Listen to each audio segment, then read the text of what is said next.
All right, let's dive into one of the most famous and maybe most misunderstood verses in the entire book of Revelation. We're going to explore an interpretation that really flips a common assumption on its head. It's a fascinating and honestly a pretty surprising way to look at it.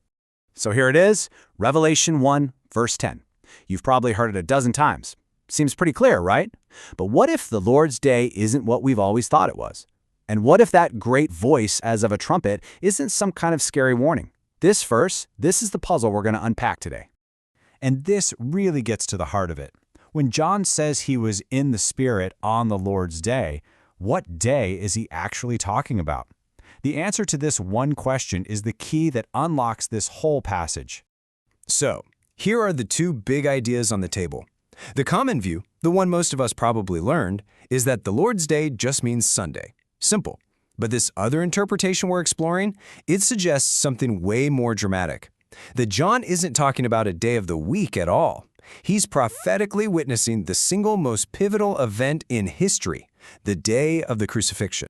Now, to even begin to build this case, you have to rewind. We have to go back to the Old Testament prophets. The whole argument hinges on this idea that to get what John means by the Lord's Day, you first have to understand what the prophets meant by the day of the Lord. Yeah, see, in the Old Testament, this phrase has nothing to do with a peaceful day of worship. It always points to a moment of intense, divine intervention. We're talking about judgment, crazy signs in the heavens, and almost always this profound, supernatural darkness. It's when God shows up and changes the game. The prophet Amos is super blunt about it. The day of the Lord is darkness and not light.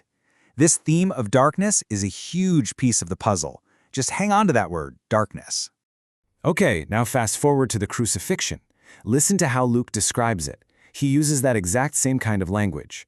For 3 hours, there's a supernatural darkness over the whole land because the sun itself went dark. This wasn't just some storm clouds rolling in. The argument is that this is a direct, literal fulfillment of that ancient prophecy. So, when you start lining it all up, the pieces just click into place. The crucifixion had all the telltale signs of the prophetic day of the Lord. The sun went dark, the earth shook, the veil in the temple ripped in two. In this view, the crucifixion wasn't just an execution, it was the ultimate day of the Lord, the moment that all of God's judgment was finally poured out. Okay, on to the second part of the puzzle. John hears a great voice, as of a trumpet. Now, let's be honest, when we think of trumpets in Revelation, we usually think of doom and gloom, right? Warnings of judgment. But what if this first trumpet has a totally different meaning?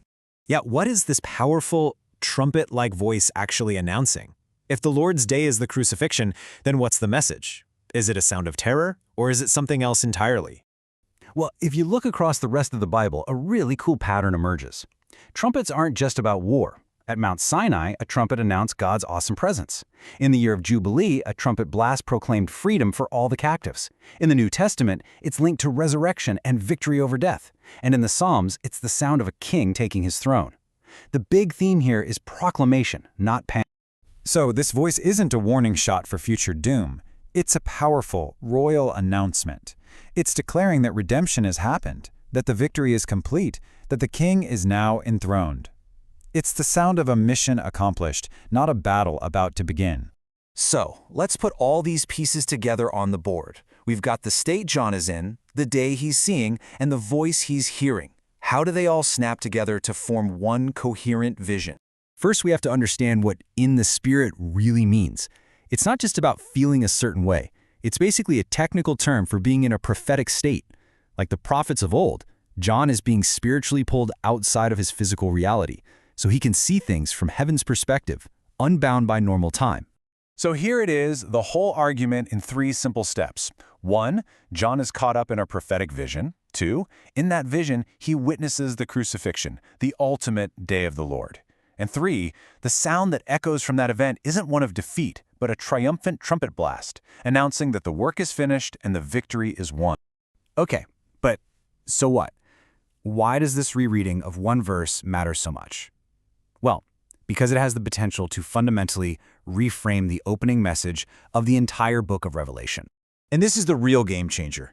If the Lord's Day is just a Sunday and the trumpet is a warning, then Revelation kicks off with a sense of dread, right? But if the Lord's Day is the cross and the trumpet is a victory shout, Then the book starts with a powerful declaration that the most important battle in history has already been won. And think about it. The very next thing John hears after that trumpet is this voice saying, "I am he that lives and was dead. And look, I am alive forevermore."